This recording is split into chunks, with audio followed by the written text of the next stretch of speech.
Hey there, and welcome to True Scary Stories. Before we dive in, don't forget to hit that like button, subscribe to the channel, and drop a comment telling us where you're from and what time you're watching. That helps YouTube know you love creepy stories, and it'll keep sending more your way. 6 True Paramedic Horror Stories. Story 1. The House That Wouldn't Let Us Leave. My name is Sarah, and I've been a paramedic for 12 years. I've seen things that would make most people quit their jobs, but nothing prepared me for what happened on October 15th, 2019, in rural Montana. The call came in at 2:47 a.m. An elderly man had fallen down his basement stairs. My partner Mike and I grabbed our gear and headed out into the freezing night. The address led us to an old farmhouse about 20 miles outside of town. The place looked like it hadn't been maintained in decades. Paint was peeling off the sides, and several windows were boarded up. We knocked on the front door, but no one answered. We could hear someone moaning inside, so we tried the door handle. It was unlocked. The house smelled terrible, like rotting meat and something else I couldn't identify. Our flashlights cut through the darkness as we called out, "Hello, paramedics. We're here to help." The moaning was coming from below. We found the basement door and carefully made our way down the creaky wooden stair. At the bottom, we found Harold Peterson, 73 years old, lying at the foot of the stairs with his leg bent at an impossible angle. He was conscious, but in severe pain. "Thank God you're here," he whispered. "I've been down here for hours." As we worked on Harold, I noticed something strange about the basement. The walls were covered with old photographs, hundreds of them. They all showed the same woman at different ages, from childhood to old age. In every single photo, she was looking directly at the camera, with the same cold, empty stare. "Who is this woman in all these photos?" I asked Harold while we splinted his leg. His face went white. "That's my wife, Martha. She died 15 years ago." Mike and I exchanged looks. The photos looked much newer than 15 years old. Some even looked recent, taken with a digital camera. But we had more important things to worry about. Harold needed to get to the hospital immediately. We got him on the stretcher and started heading upstairs. That's when things got weird. The basement door, which we had left open, was now closed. Mike tried the handle, but it wouldn't budge. "Must be stuck," he said, putting his shoulder into it. Still nothing. We tried everything. The door was locked from the other side, but there was no one else in the house. Harold was getting weaker, and we needed to get him medical attention fast. I called dispatch on my radio, but all I got was static. "Cell phone?" Mike suggested. "No signal." We were trapped in a basement with a dying man and no way to call for help. That's when we heard footsteps above us. Slow, deliberate steps moving across the floor. Harold's eyes went wide with terror. "She's back," he whispered. "Martha's back." The footsteps stopped right above us. Then we heard the sound of furniture being moved around, heavy pieces being dragged across the floor. Someone was barricading the door from the other side. "Hello," Mike shouted at the ceiling. "We're paramedics. We need to get this man to a hospital."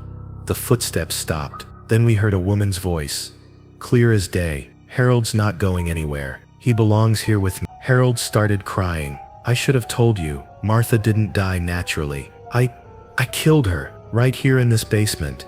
She found out about my affair, and she threatened to take everything. We fought, and I pushed her down these stairs, broke her neck." Mike and I looked at each other. We were trapped in a basement with a murderer, and apparently, the ghost of his victim. The temperature in the basement began to drop. Our breath started coming out in visible puffs. All the photographs on the walls began to shake and rattle. Some fell to the floor, the glass shattering. "She's angry," Harold said.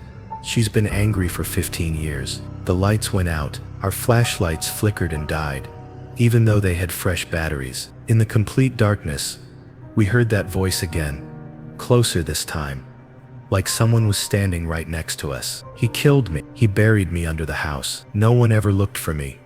Mike grabbed his backup flashlight, and when the beam came on, there was a woman standing at the foot of the stairs. She was wearing a faded blue dress, and her head was twisted at an unnatural angle. Her neck was clearly broken. She looked exactly like the woman in all the photographs. "You can't take him," she said. "He needs to pay for what he did." Harold's condition was getting worse. His blood pressure was dropping, and his pulse was getting weaker. He was going into We had to get him to a hospital. Ghost or no ghost. "Look," I said to the apparition, "I understand you're angry, but we're just paramedics trying to save a life. If he dies here, he'll never face justice for what he did to you." The ghost considered this. "Justice?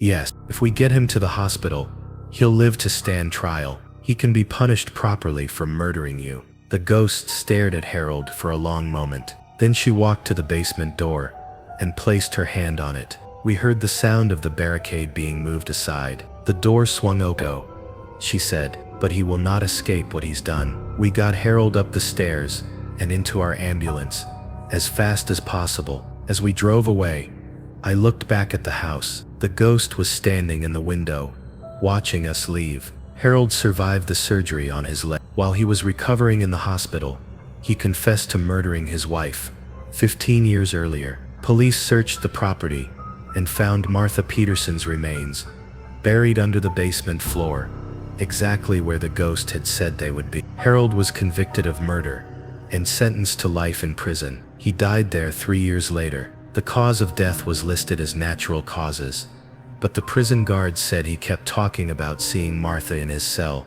getting closer to him every night. The old farmhouse was torn down after the trial. The new owners of the land said they wanted nothing to do with the place, but sometimes, late at night when we're driving past that area on calls, Mike and I swear we can still see a woman in a blue dress, standing where the house used to be. I've been a paramedic for over 15 years now, and I've learned that some calls stay with you forever. But that night in Harold Peterson's basement taught me that sometimes the dead don't rest until justice is served. And sometimes we paramedics end up being part of that justice, whether we want to be or not. The other thing it taught me is that every house has secrets. Every family has darkness hidden away somewhere. And sometimes, when you're trying to save someone's life, you discover that maybe some lives aren't worth saving. But that's not our choice to make. Our job is to save everyone, even the monsters. Let the courts decide what happens after that. I still think about Martha Peterson sometimes. I wonder if she's finally at peace,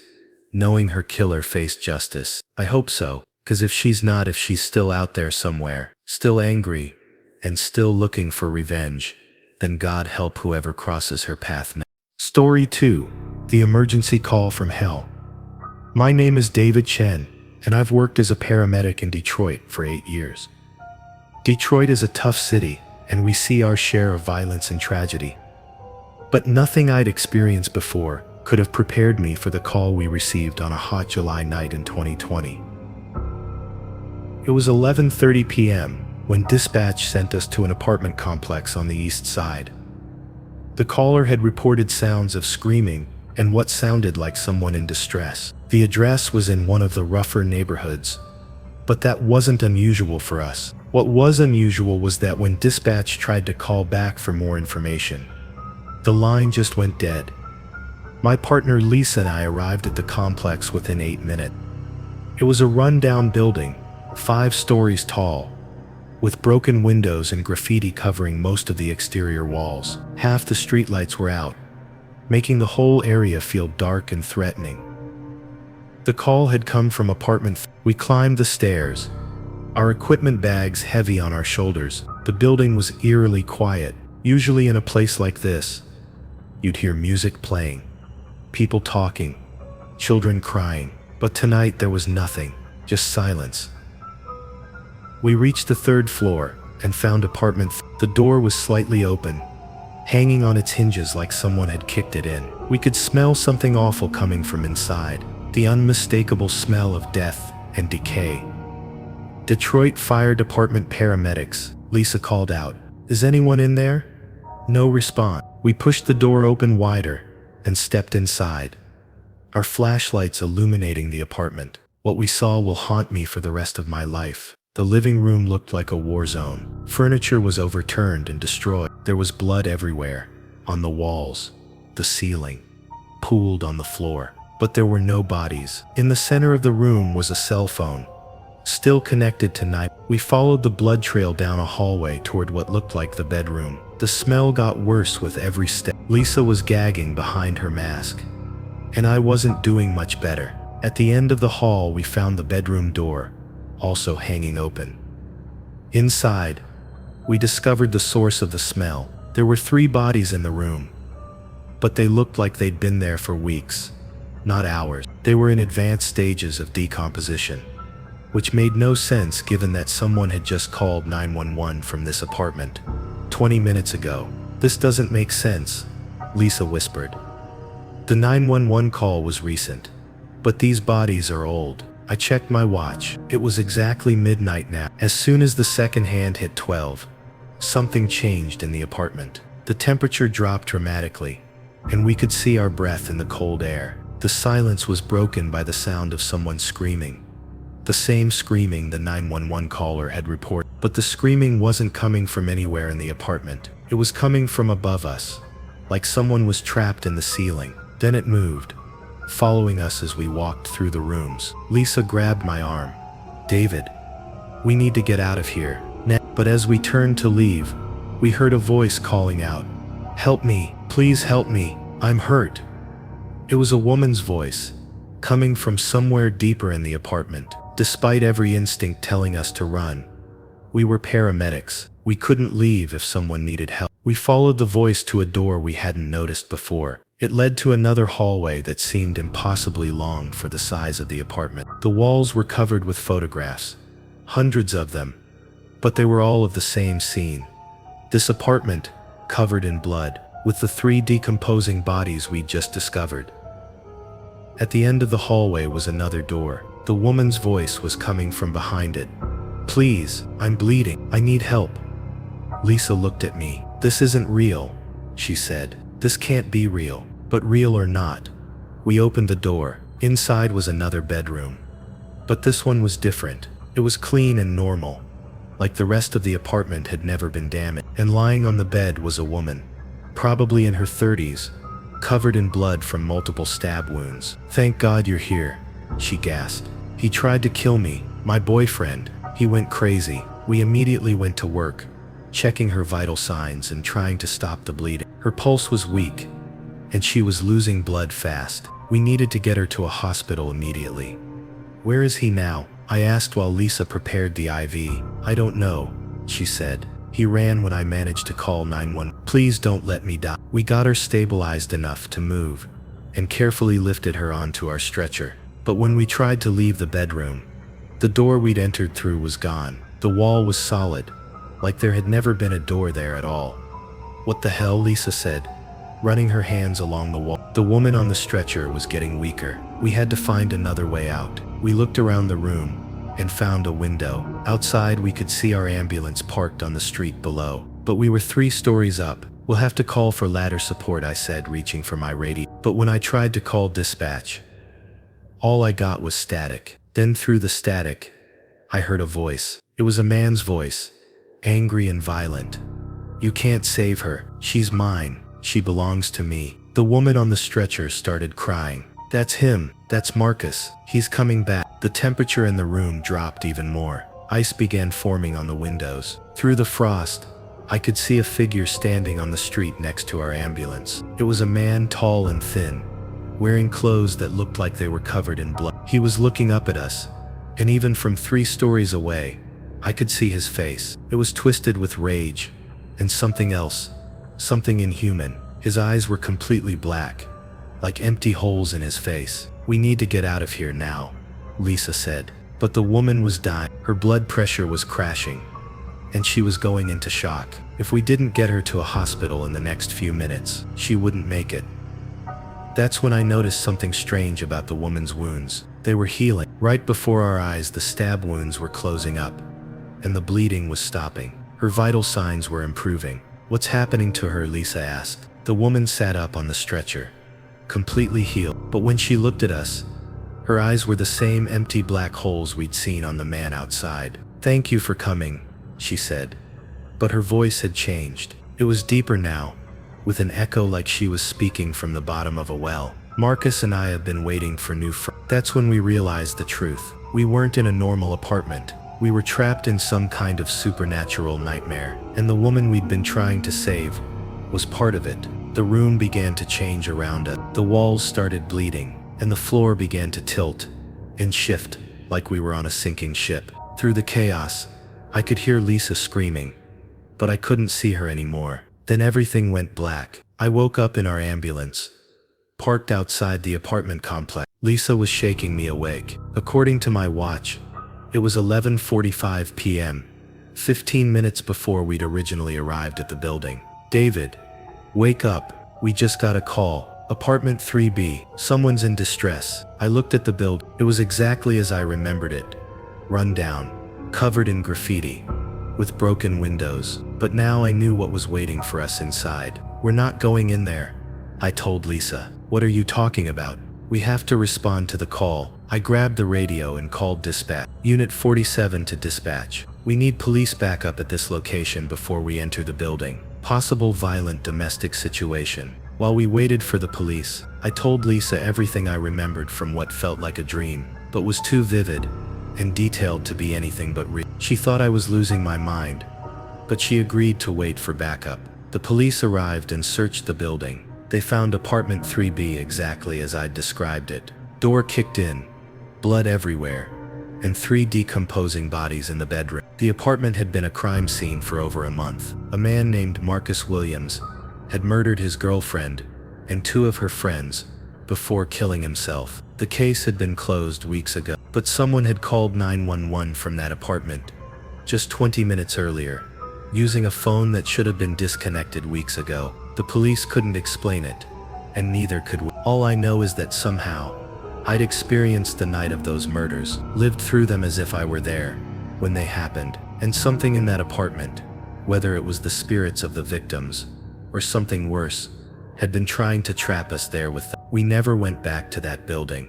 6 months later, it was torn down after too many reports of strange noises and sightings. The city said it was a safety hazard, but I think they knew the truth. Some places become infected with violence and death, and sometimes that infection spreads to anyone who gets too close. I'm still a paramedic, still helping people in Detroit, but I've learned to trust my instincts more. When something feels wrong about a call, really wrong, there's usually a good reason for it. And sometimes the best way to help people is to know when not to try to help at all. Because some calls aren't really calls for help. And if you're not careful, you might find yourself becoming part of the nightmare you thought you were trying to solve. Story 3. The Patient Who Wouldn't Die. I'm Rebecca Martinez, and I've been working as a paramedic in Phoenix, Arizona for 10 years. The desert can be a dangerous place, especially in the summer, when temperatures reach over 150. We get a lot of heat stroke cases, dehydration, and accidents from people who underestimate how deadly the desert can be. But the call I'm about to tell you about was different from anything I'd ever experienced. It was a Tuesday in August, the hottest day of the year so far. The temperature had hit 118 degrees by noon, and the asphalt was so hot it was melting. My partner Jake and I were on our second heat-related call of the day when we got an emergency dispatch to a remote area about 30 miles outside the city. A hiker had been found unconscious by other hikers. The location was difficult to reach, a hiking trail that wound deep into the Sonoran Desert. It would take us at least 45 minutes to drive there, and then we'd have to hike another mile to reach the patient. "This is going to be rough," Jake said as we loaded extra water and cooling supplies into our truck. "If someone's been out there unconscious in this heat, they're probably not going to make." We drove out into the desert, following GPS coordinates that led us to a dirt parking area at the base of a mountain trail. 2 other hikers were waiting for us, both looking exhausted and scared. "Thank God you're here," one of them said. "We found him about an hour ago. He's been lying in the direct sun. We tried to move him to shade, but he's too heavy. We've been pouring water on him, but he won't wake up." They led us up the rocky trail. The sun was brutal, Even with our cooling vests and constant hydration, I couldn't imagine how anyone could survive being unconscious in this heat for any length of time. We found the patient in a small clearing, surrounded by cacti and desert rock. He was a middle-aged man, probably in his 50s, wearing jeans and a black t-shirt, completely inappropriate clothing for desert hiking. He was lying flat on his back in the direct sunlight, not moving. What struck me immediately was his appearance. Despite being unconscious in an 18-degree heat for at least an hour, he didn't look like a typical heat stroke victim. His skin wasn't flushed red or covered in sweat. Instead, it was pale, almost gray and completely dry. His lips were blue, and his fingernails had a strange dark color to them. "How long did you say he's been here?" I asked the hikers. "We found him about an hour ago, but he could have been here longer. We were hiking the loop trail and only came through this area on our way back." I checked his vital signs. That's when things got really strange. He had no pulse, no heartbeat at all. His body temperature was actually below normal, which made no sense given the extreme heat. And he wasn't breathing. "Jake," I called to my partner, "this man is dead." But as soon as I said those words, the man's eyes snapped open. They were completely black, like looking into deep holes. He sat up suddenly, moving with a speed that seemed impossible for someone who had just been clinically dead. "Where am I?" he asked. His voice was strange, hollow, like an echo in a cave. The two hikers who had found him backed away in fear. Jake and I looked at each other in confusion. I just checked this man's vital signs. He had been dead. No pulse, no breathing, body temperature below normal. But now he was sitting up and talking to us. "Sir, you're in the desert outside Phoenix," I told him, trying to maintain my professional composure. "We're paramedics. You were found unconscious. We need to get you to a hospital." He looked around at the desert landscape, then at us, then at the two hikers. "I don't remember coming here," he said. "What day is it?" "Tuesday, August 15th, Jake answered.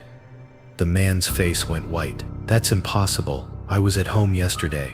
It was July 20th. I went to bed in my apartment in Chicago. I checked my equipment to make sure it was working properly. Then I checked his vital signs again. Still no pulse, no breathing, but he was clearly alive and conscious, talking to us normally. "Sir, we need to get you to a hospital," I said. "Something's not right here." "I feel fine," he said, standing up. He moved normally, showed no signs of disorientation or weakness. "Actually, I feel better than I have in years." That's when I noticed something else strange about him. He cast no shadow. The sun was directly overhead, and everything else in the desert, the cacti, rocks, even us, cast dark shadows on the ground. But this man cast no shadow at all. Jake noticed it too. "Rebecca," he whispered to me, "look at the ground around him." The man followed our gaze and looked down at where his shadow should be. When he saw nothing there, his expression changed from confusion to terror.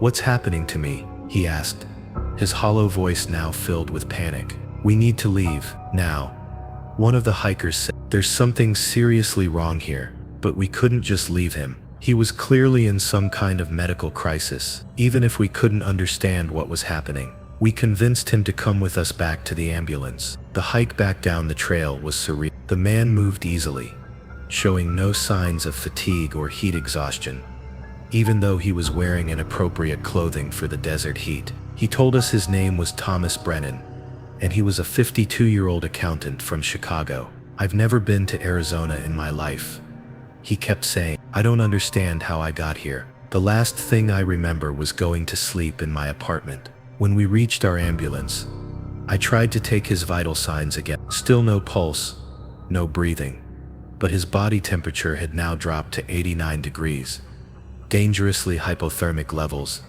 that should have killed him. "Thomas, I need to be honest with you," I said. "According to our equipment, you have no vital sign, no pulse, no breathing, and your body temperature is critically low. But you're clearly conscious and talking to us. We need to get you to a hospital immediately." He looked at me with those strange black eyes. "Am I dead?"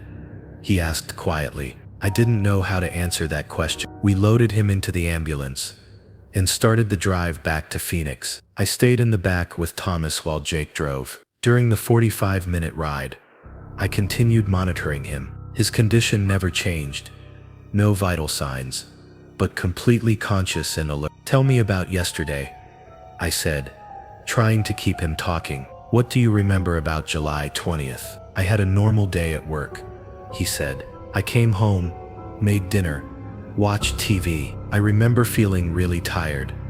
More tired than usual. I went to bed around 9. That's the last thing I remember until I woke up here in the desert." "Have you been sick recently? Any medical problems?" "No, nothing." Although, he paused, thinking, "I have been having strange dreams lately. Dreams about walking through dark places, being pulled somewhere I didn't want to go. But they were just dreams." When we reached the hospital, things got even stranger. The emergency room staff couldn't get any vital signs from Thomas either. Blood pressure, pulse, respiration, temperature, all reading as if he were dead. But he continued to walk, talk, and appear completely normal, except for his black eyes and missing shadow. The doctors were baffled. They ran every test they could think of: blood work, EKGs, brain scan. The results showed that Thomas Brennan was clinically dead. His heart wasn't beating, his lungs weren't functioning, and his brain showed no electrical activity. According to medical science, he should have been a corpse, but he wasn't. While the doctors tried to figure out what was happening, I did some research of my own. I called the Chicago Police Department and asked them to do a welfare check on Thomas Brennan's apartment. The news I got back was disturbing. Thomas Brennan had been found dead in his apartment on July 21st.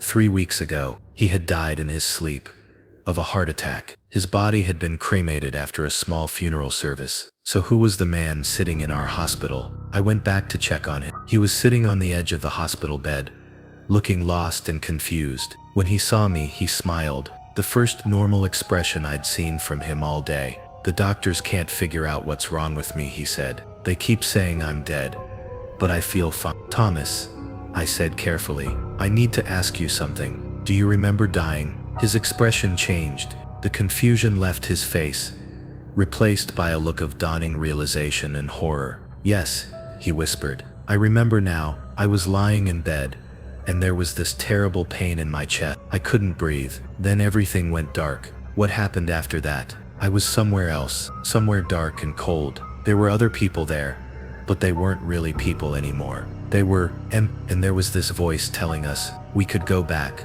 but only if we found someone to take our place." My blood ran cold. "Take your place." Someone had to stay in the dark place. Someone had to fill the space I left behind. He looked at me with those hollow black eyes. "I came back, but someone else has to go." That's when I understood. Thomas Brennan had somehow returned from death, but his return required a trade. Someone else had to die to balance the equation. I backed toward the door, but Thomas moved faster than should have been possible. He grabbed my arm with a grip that was cold as ice. "It has to be someone who tried to save me," he said. "Someone who cared enough to help. That's the rule." The room began to fill with that same desert heat we'd felt earlier, but now it was inside, burning. I could feel my strength leaving me, being pulled away by Thomas's touch. "Let her go."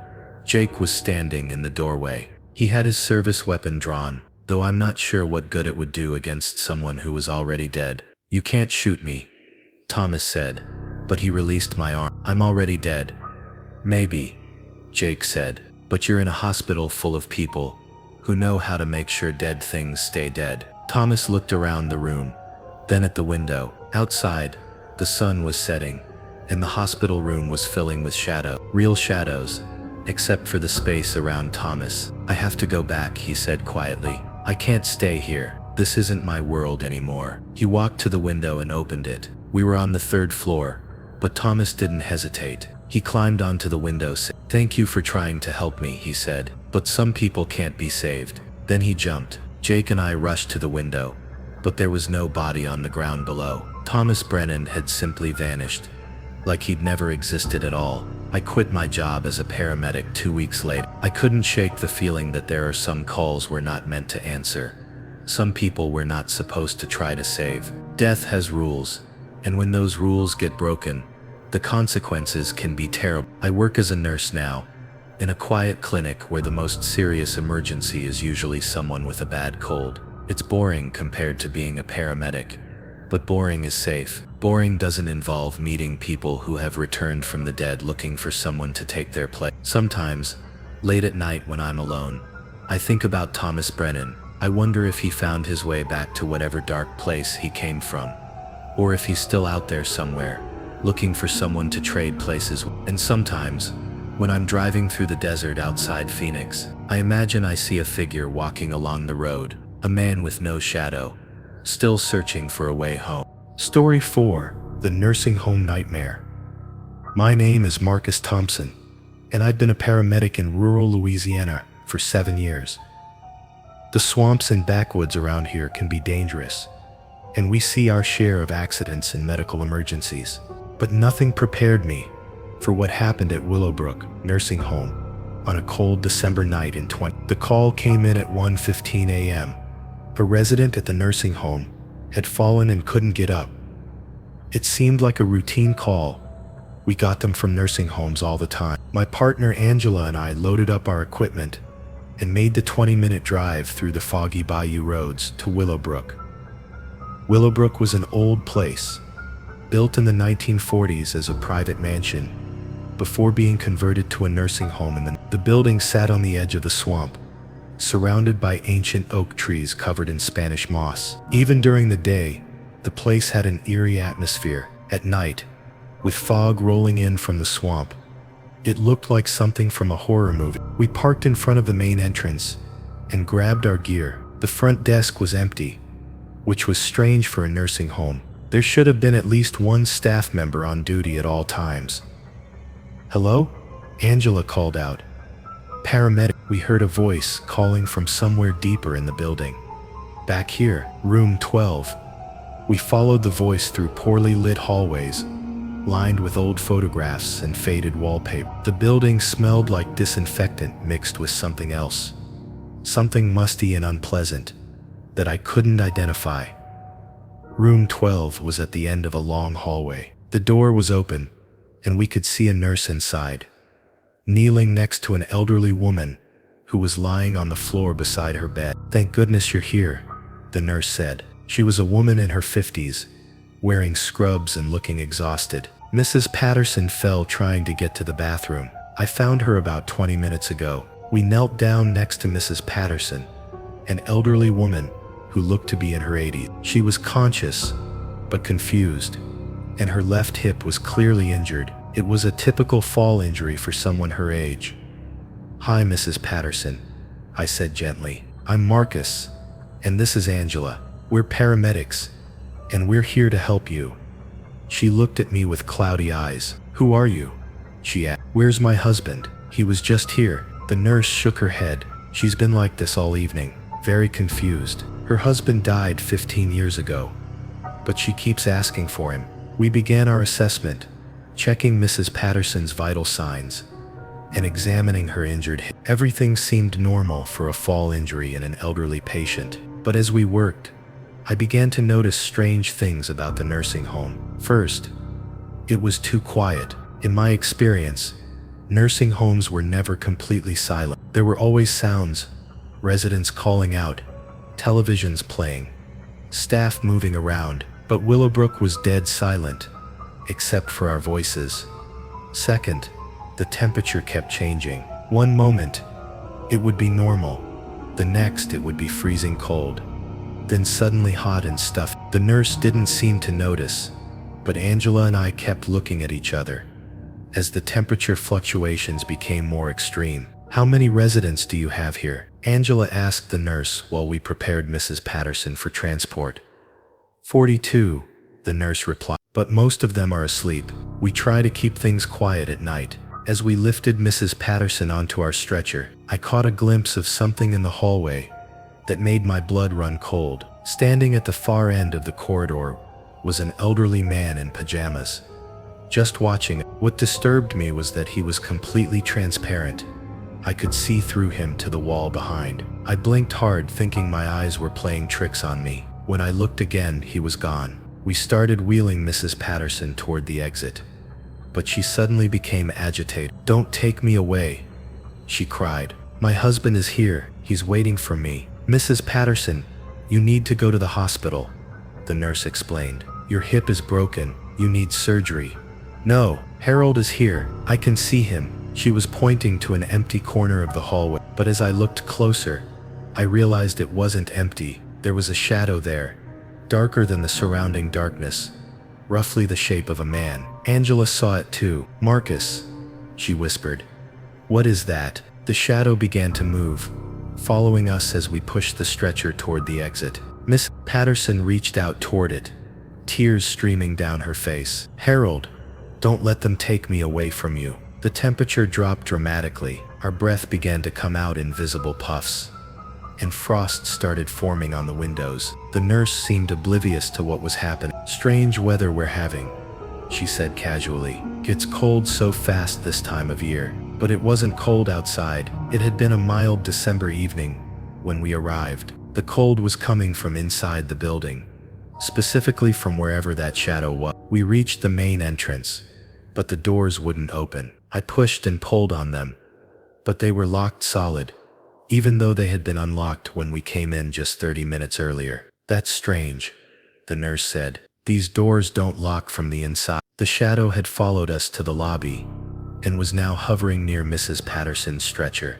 She was reaching toward it, calling out to her dead husband. The temperature was now so cold that ice was forming on the inside of the window. Angela tried her radio to call for help, but all we got was static. Our cell phones showed no signal, even though we'd had full bars when we arrived. "We're trapped," Angela said quietly. That's when I heard them, voices coming from deeper in the building. Dozens of voices, all calling out at once. They sounded like elderly people, confused and frightened. "Help us. Where are we? I want to go home. Someone help us." The nurse looked puzzled. "That's impossible. All the residents are asleep." But the voices were getting louder and more desperate. Through the frosted windows, I could see shapes moving in the hallways, transparent figures wandering around, lost and confused. "Nurse," I said carefully, "how long have you worked here?" "About 6 months," she replied. "Ever since the accident."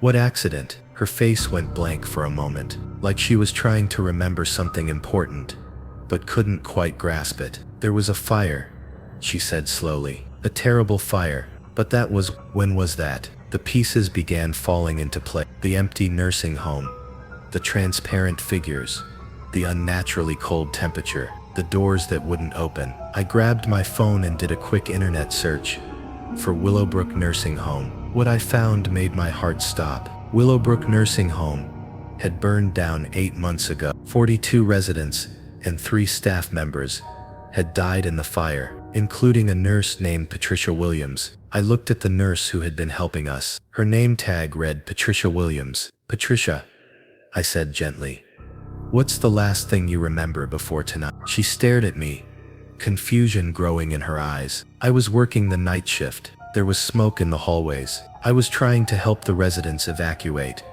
but the smoke was so thick, I couldn't breathe. I couldn't..." Her voice trailed off as the realization hit her. She looked down at her hands, then at the destroyed building around us. Through the frost on the windows, we could now see the truth. The building was a burned-out shell, with holes in the roof and blackened walls. "I died," she whispered. "We all died." Miss Patterson had stopped calling for her husband. She was looking around with clear eyes for the first time since we'd arrived. "Marcus," she said, using my name, even though I hadn't told her what it was. "You and Angela need to leave. This place isn't for the living." "We can't leave you here," I said. "Yes, you can," she replied with a sad smile. "I'm already dead, sweetheart. Have been for 8 months. Harold and we died together in the fire. We've been waiting here ever since, confused and lost. But now I remember." The shadow next to her began to take a more solid form. It was an elderly man,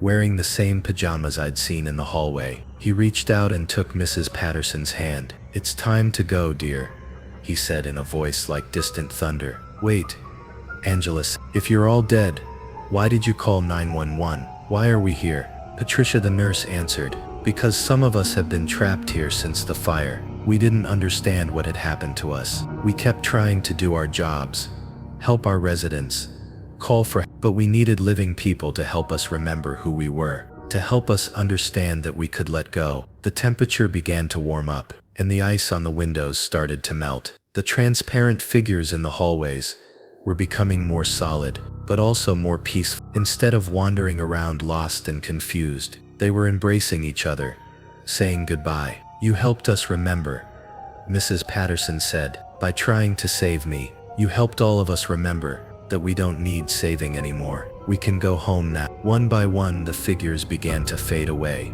not in fear or confusion, but in peace. They waved goodbye to us as they disappeared, finally free from the building that had trapped them for 8 months. Patricia was the last to go. "Thank you," she said, "for doing your job, for caring about us, even though we were already beyond help. That's what we needed. Someone to care." Then she was gone, and we were alone in the burned-out ruins of Willowbrook Nursing Home. The doors opened easily now. We walked outside into the mild December night, our equipment bags heavy on our shoulders. Our ambulance was still parked where we'd left it, but it was covered in 8 months' worth of dust and debris. "How is this possible?" Angela asked. I didn't have an answer. All I knew was that we'd been called to help people who had been beyond help for months, and somehow by showing up and caring, we'd given them what they needed to move on. We called dispatch and reported that we'd found the nursing home abandoned and in ruins, with no patients requiring transport. We didn't mention the ghosts or the nurse who had been dead for 8 months. Who would have believed us? The official investigation later determined that we'd responded to a false call, probably from teenagers playing pranks with a cell phone. The case was closed without any further explanation. But I know the truth. Sometimes the dead don't realize they're dead. Sometimes they get trapped in the last place they knew, repeating their final actions over and over. And sometimes they need the living to show them compassion and care before they can find peace. I'm still a paramedic, still responding to emergency calls in rural Louisiana. But now I understand that not every call is about saving lives. Sometimes it's about helping people find peace in death. Sometimes the greatest medical service we can provide is simply caring about someone, even when it's too late to save them. And sometimes late at night when I'm driving past the empty lot where Willowbrook used to stand, I think I can still see lights in the windows of a building that no longer exists. But they're warm lights now, peaceful lights, not the desperate flickering of souls trapped between worlds. Patricia Williams and all 42 residents of Willowbrook Nursing Home found their way home that night, and Angela and I were privileged to help them on their final journey, even though we didn't understand it at the time. That's the thing about being a paramedic. You never know what kind of call you're going to get, or who you're going to be called to help. Sometimes it's the living, sometimes it's the dead, but the job remains the same. Care for people when they need it most, whether they're fighting for life or learning how to let go of. Story 5. The ambulance that drove itself. I'm Jennifer Walsh, and I've been a paramedic in rural Montana for 9 years. Montana is a big state with a lot of empty space between towns, and sometimes we have to drive for hours to reach patients in remote areas. The isolation can be challenging, but I love the work and the people. What happened to me and my partner Craig on a snowy February night in 2022, though, almost made me quit the profession forever. We were finishing up a long shift when we got an emergency call at 11. A car accident on Highway 87, about 60 miles north of town. A family of 4 was trapped in their vehicle after sliding off the icy road and hitting a tree. The weather was terrible. Heavy snow, high winds, and temperatures well below zero. Craig and I loaded our cold weather gear and extra supplies into our ambulance and headed out into the storm. The roads were treacherous, covered with black ice that made driving dangerous even for experienced professionals like us. We took our time, knowing that getting into an accident ourselves wouldn't help anyone. "This is nasty weather," Craig said, gripping the steering wheel tight as our ambulance crawled along the highway. "I can barely see 20 feet ahead." The GPS showed we were still about 30 miles from the accident site when our ambulance started acting strange. The radio began picking up signals that shouldn't have been possible. Old-fashioned music from the 1940s and 1950s, playing clearly through the static. "That's weird," I said, adjusting the radio dial. But no matter what frequency I tuned to, I kept getting the same vintage music and occasionally what sounded like old radio show. Then the temperature gauge started fluctuating wildly, going from normal to overheating and back again, even though the engine sounded fine. The speedometer began jumping around too, showing speeds that didn't match how fast we were actually driving. Maybe it's the cold affecting the electronics, Craig suggested, but he looked worried. That's when we saw the other ambulance. It appeared in our rearview mirror, following close behind us. The strange thing was, we hadn't passed it, and we hadn't seen it on the road. It had just appeared out of nowhere in the middle of a blizzard on an empty highway. The ambulance looked old-fashioned, like something from the 1950s. Through the windshield, we could make out two figures in the front seats, but we couldn't see their faces clearly through the snow. "Did you call for backup?" I asked Craig. "No. And dispatch didn't mention any other units responding." I tried to radio the other ambulance, but our radio was still playing that vintage music. When I attempted to call dispatch, all I got was static, mixed with what sounded like old emergency calls from decades past. The old ambulance stayed behind us for several miles, matching our speed exactly. Then, as we approached a particularly dangerous curve in the road, it suddenly accelerated and pulled alongside us. That's when I got a clear look at the crew inside. The driver was wearing an old-style paramedic uniform that hadn't been used in decades. His partner was dressed the same way, but what really disturbed me was their faces. They were gray and lifeless, with hollow eyes that stared straight ahead without blinking. The passenger in the old ambulance turned to look at us through his window. When our eyes met, he pointed ahead down the road and mouthed something I couldn't hear over the storm. Then the old ambulance accelerated and disappeared into the blizzard ahead of us. "Did you see that?" I asked Craig. "See what?" He hadn't noticed the other ambulance at all. As far as he was concerned, we'd been alone on the highway the entire time. About 5 miles further down the road, we found the accident, but it wasn't the scene we'd been called to respond to. Instead of a modern car wrapped around a tree, we found an old station wagon from the 1960s, buried in a snowdrift on the side of the highway. And standing next to it were the two paramedics from the old ambulance. They waved us over, and despite every instinct telling me something was wrong, we stopped to help. Craig still couldn't see them. To him, we had simply stopped at an empty stretch of highway for no apparent reason. "Jennifer, why are we stopping?" The accident is still 20 miles ahead, but I could see the old station wagon and the two paramedics clearly. I got out of our ambulance and approached them, leaving Craig behind. The older of the two paramedics extended his hand to me. When I shook it, his skin was ice cold, like touching a corpse. "Thanks for stopping," he said. "We've been waiting for someone to help us finish this call." "What call?" I asked. He gestured to the station wagon. "Peterson family. 4 people. Car slid off the road in a blizzard. February 18th, 1967. We responded, but we never made it to the hospital. That was 55 years ago." I looked more closely at the station wagon. It was buried deep in snow that looked old and hardened, not like the fresh snow that was falling tonight. Through the windshield, I could see 4 people inside: a man, woman, and 2 children. They weren't moving. "Are they alive?" I asked. "They were when we found them," the second paramedic said. "Hypothermic, but alive. We got them into our ambulance and started driving to the hospital, but we never made it." "What happened?" "Same storm that got them got us too. Our ambulance went off the road about 2 miles from here. All 6 of us died in the crash." I looked back toward our ambulance, where Craig was sitting in the driver's seat, looking confused and probably wondering why I was standing in an empty field talking to myself. "Why are you telling me this?" I asked. "Because we need help finishing the call," the first paramedic said. "We've been trying for 55 years to get the Peterson family to the hospital.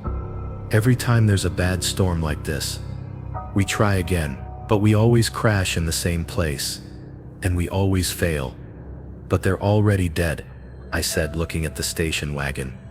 They died and so did we, but death doesn't end our duty. We took an oath to help people, to save lives. We can't rest until we finish what we started. The snow was getting heavier, and the temperature was dropping even more. I was starting to feel hypothermic myself, just standing there. What do you want me to do? I asked. Drive us to the hospital. Your ambulance can make it. Ours can't. We always crash at the same spot. But if you drive us, maybe we can finally deliver them safely. I looked at the station wagon again. The 4 people inside looked exactly as they must have 55 years ago. A young family who had been trying to get home through a blizzard and never made it. They're dead, I said again. I can't bring back the dead. No, the first paramedic agreed. But you can help them find peace. They've been trapped in that car for 55 years. Just like we've been trapped trying to save them. If we can complete the transport, if we can get them to the hospital like we promised, then all of us can finally rest. I looked back at Craig, then at the 2 ghost paramedics, then at the family in the station wagon. Every rational part of my mind was screaming that this was impossible, that I was hallucinating from the cold, or having some kind of breakdown. But I've been a paramedic for 9 years. I've taken the same oath these men took decades before I was born, and I understood their need to finish what they'd started. Okay, I said, but I need to explain this to my partner. When I got back to our ambulance, Craig was on the radio, trying to reach dispatch about our location. Craig, I said, I need you to trust me. Drive to Memorial Hospital. Don't ask questions, just drive. Jennifer, the accident is still 20 miles north of here. Why would we go to the hospital? Because we have patients to transport. He looked around at the empty highway. What patient? Just drive, Craig. Please. He must have heard something in my voice that convinced him I was serious, because he put the ambulance in gear and started driving toward town. I looked in the side mirror and saw the old ambulance following us again, its headlights cutting through the storm. The drive to the hospital took 40 minutes through the blizzard.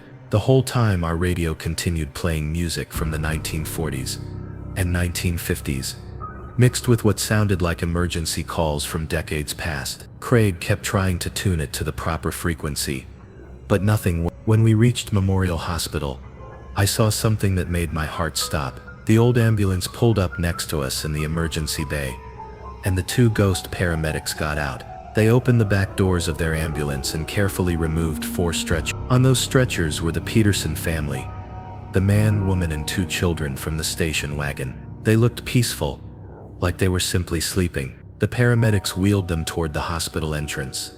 But here's the strange part. Craig could see them now too. Jennifer, he whispered, where did those patients come from? And who are those other paramedics? I've never seen them before. They're finishing a call, I said simply. The 2 ghost paramedics wheeled their patients into the hospital. Through the glass doors I could see them talking to a nurse at the reception desk. The nurse nodded and directed them toward the elevator. A few minutes later they came back out, but they looked different. The gray, lifeless appearance was gone from their face. They looked like normal people again, tired but satisfied. The older paramedic approached our ambulance and tapped on my window. When I rolled it down, he smiled. Thank you, he said. We couldn't have done it without your help. What happens now? I asked. Now we can finally go home. The Peterson family has been delivered to the hospital, just like we promised. Our duty is complete. They walked back to their old ambulance and got inside. As they drove away, their vehicle began to fade, becoming more and more transparent, until it disappeared completely into the storm. Our radio suddenly returned to normal, picking up the dispatcher's voice clearly, for the first time all night. Unit 23. What's your location? You missed your last check-in. Craig grabbed the radio. Unit 23 to dispatch. We're at Memorial Hospital. No patients to transport at this time. Unit 23. We show the accident on Highway 87 is still active. Family of 4 still needs medical attention. Craig and I looked at each other. Dispatch. Can you repeat the date and time of that accident call? February 18th, 1967.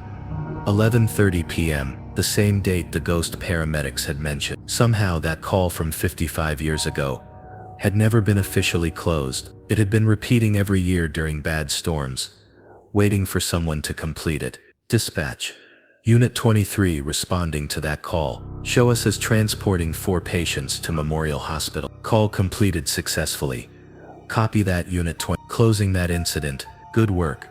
Craig and I drove back to the station in silence. Neither of us tried to explain what had happened, or figure out if it had been real. Some experiences are beyond explanation, and this was one of them. When we got back to the station, I looked up the Peterson family in the hospital records. There was an entry from February 18th, 20. It showed that 4 patients named Peterson had been brought in by ambulance and admitted to the hospital, where they had peacefully passed away 55 years after their deaths.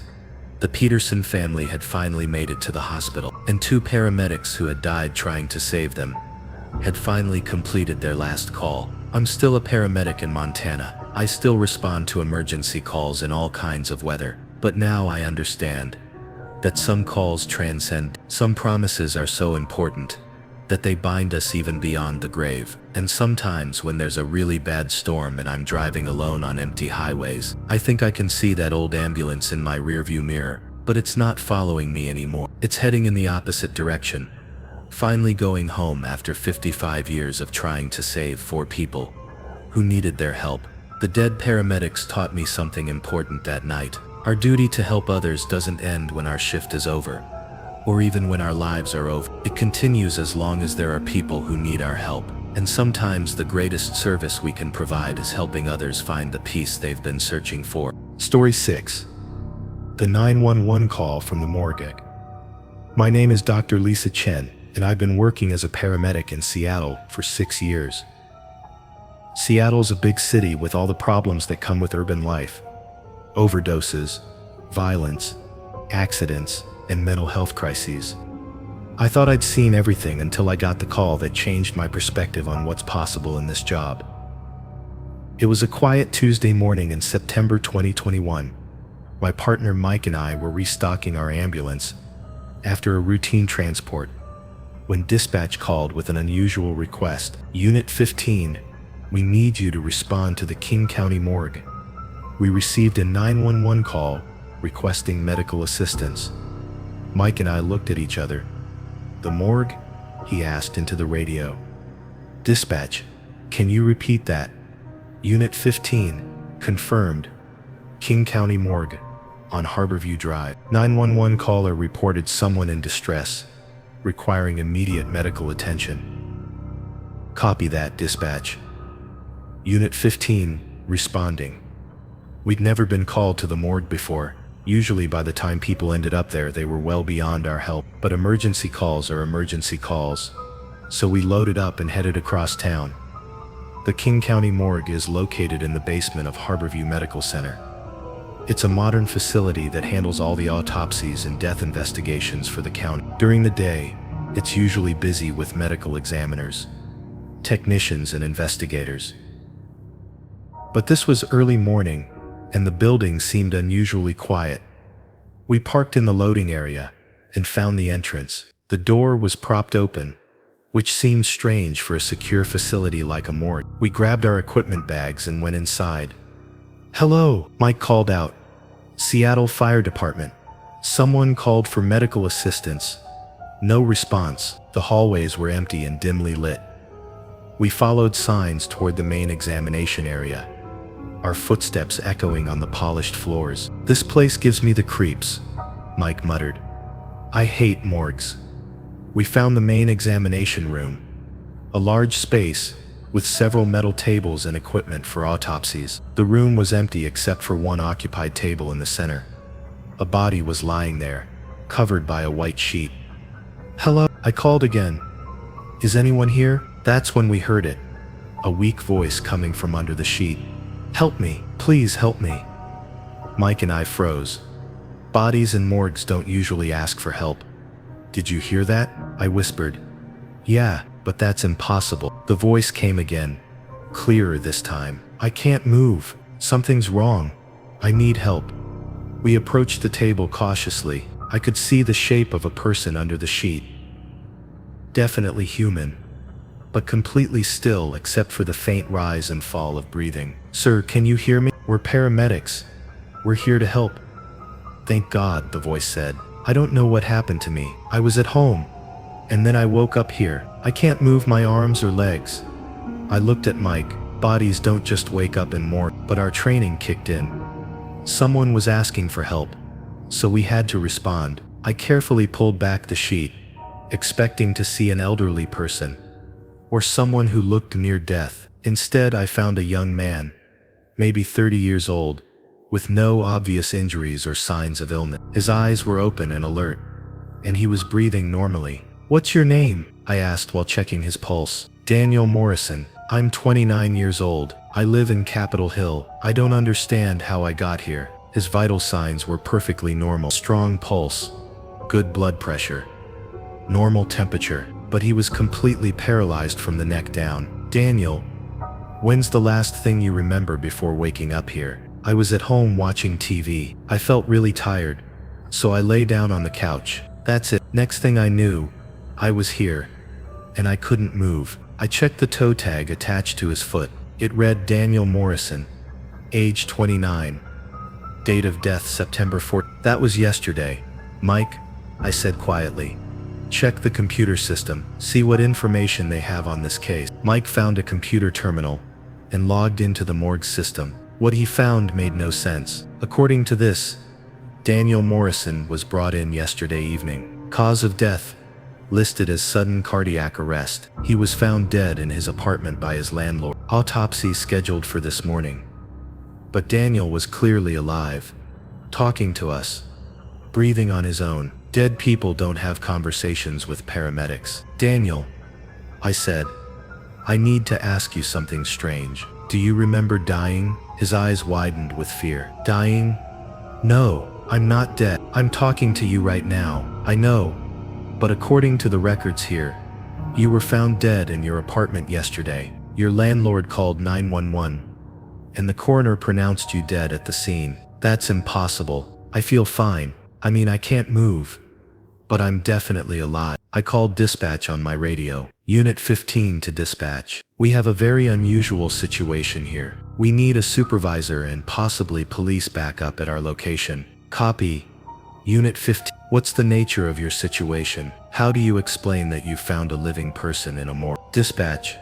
We have a patient who appears to have been mistakenly declared dead. We need immediate assistance." While we waited for backup, I continued examining Daniel. Everything about him seemed normal except for the complete paralysis. He had no injuries, no signs of trauma, no indication of what might have caused cardiac arrest. "Daniel, do you use any drugs, prescription or otherwise?" "Just some anxiety medication. Xanax, but only when I really need it. I took one yesterday afternoon because I was stressed about work." That caught my attention. "How much did you take?"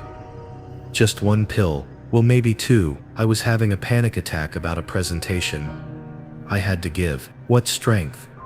2 milligram pills. Mike and I exchanged looks. 4 milligrams of Xanax could cause severe respiratory depression, especially in someone who doesn't have a tolerance for it. In rare cases, it could slow breathing and heart rate to the point where they might appear dead to someone without medical training. But that still didn't explain the paralysis, or how Daniel had ended up in the morgue while still alive. A supervisor arrived, along with 2 police officers, and Dr. Sarah Kim, the chief medical examiner. Dr. Kim looked confused and more than a little disturbed by the situation. "This is impossible," she said after examining Daniel herself. "I personally examined this body yesterday evening. He had no pulse, no breathing, no response to stimuli. He was clinically dead." "But I'm not dead," Daniel protested. "I'm right here talking to you."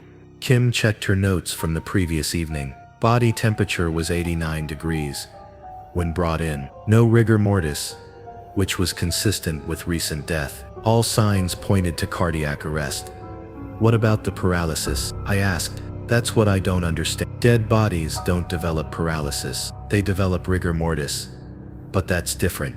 One of the police officers suggested we contact Daniel's landlord to get more information.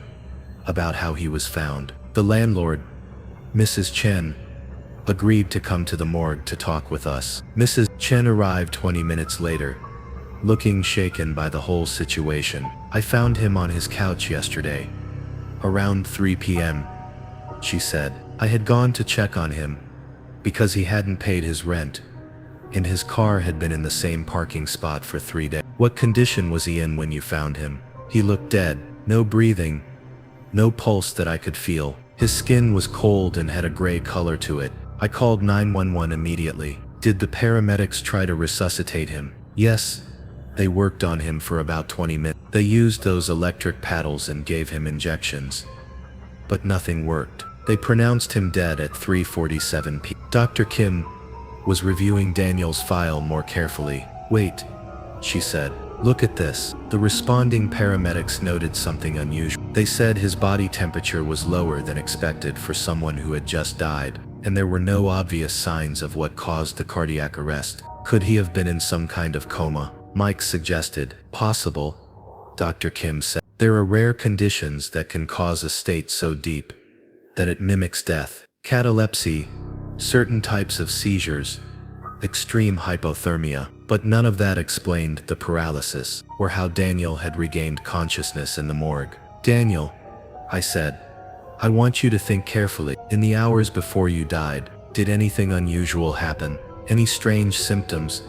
Any changes in how you felt? He was quiet for a moment, concentrating. Actually, yes. I had been having weird dreams for about a week. Really vivid dreams, where I couldn't move, like I was trapped in my own body, and I had been feeling more tired than usual. Any recent illnesses, changes in medication? No, nothing like that. But, he paused, looking embarrassed. This is going to sound crazy, but I had been researching something called astral projection. You know, the idea that your soul can leave your body and travel around. The room went quiet. Everyone was staring at Daniel. I know it sounds stupid, he continued, but I had been trying to do it. There are these meditation techniques that are supposed to help you separate your consciousness from your physical body. Dr. Kim leaned forward. Daniel, when exactly did you start trying these techniques? About 2 weeks ago. I was doing them every night before bed, trying to achieve an out-of-body experience. And yesterday, before you died, had you been attempting this? Yes, I took the Xanax to help me relax. Then I tried the meditation technique. The last thing I remember was feeling like I was floating above my body, looking down at myself on the couch. I had heard of cases where people had near-death experiences, where they reported floating above their bodies and watching medical teams work on them. But this was different. Daniel seemed to be suggesting that he had somehow actually separated his consciousness from his body. What if, I said slowly, Daniel's consciousness really did leave his body during the meditation? What if the Xanax, combined with whatever psychological state he achieved, caused his body to enter such a deep catatonic state that it appeared dead? That's impossible, Dr. Kim said. Consciousness can't actually leave the body. Maybe not, I replied. But what if Daniel believed it had happened so strongly that his body responded as if it were true? Psychosomatic responses can be incredibly powerful. Dr. Kim considered that there are documented cases of people achieving states so deep that vital signs become almost undetectable. Yogi masters, advanced meditators, people in extreme psychological states. So what happened to bring him back? Maybe being in the morgue shocked his consciousness back into his body. Mike suggested, maybe he finally realized he needed to return. Daniel was listening to our conversation with growing understanding. I remember now, he said. While I was away, I could see my body being taken from the apartment. I followed the ambulance, watched them bring me here, but I couldn't get back into my body. It was like being locked out of my own house. What changed? I asked. This morning, I started hearing voices, people calling for help. Other voices, not from this world. They told me I had to choose, stay in the in-between place, or return to my body and accept the consequences. What consequences? The paralysis. They said that leaving my body had damaged the connection. If I came back, I might never fully recover the ability to move. We all stood in silence, processing what Daniel had told us. Whether or not astral projection was real, something had definitely happened to him that defied normal medical explanation. Dr. Kim made the decision to have Daniel transported to the hospital for a full neurological evaluation. We loaded him onto our stretcher. The first time in my career I'd transported a patient from a morgue to a hospital instead of the other way around. Over the next several weeks, Daniel worked with physical therapists and neurologists. Slowly, sensation and movement began to return to his limbs. The doctors couldn't explain the paralysis or the recovery, but Daniel gradually regained most of his motor function. He never attempted astral projection again. I learned something important from Daniel's case. The human mind and body are capable of things that medical science doesn't fully understand. Whether Daniel actually separated his consciousness from his body, or simply believed he had so completely that his body responded accordingly, the result was the same. He had achieved a state that closely mimicked death. The experience changed how I approach patients who seem to be beyond help. Now I always check very carefully for signs of life, even when someone appears to be dead, because sometimes consciousness exists in ways we don't expect, and people can return from places we thought were impossible to come back from. And sometimes, a call to the morgue isn't about death at all. Sometimes it's about helping someone find their way back to life.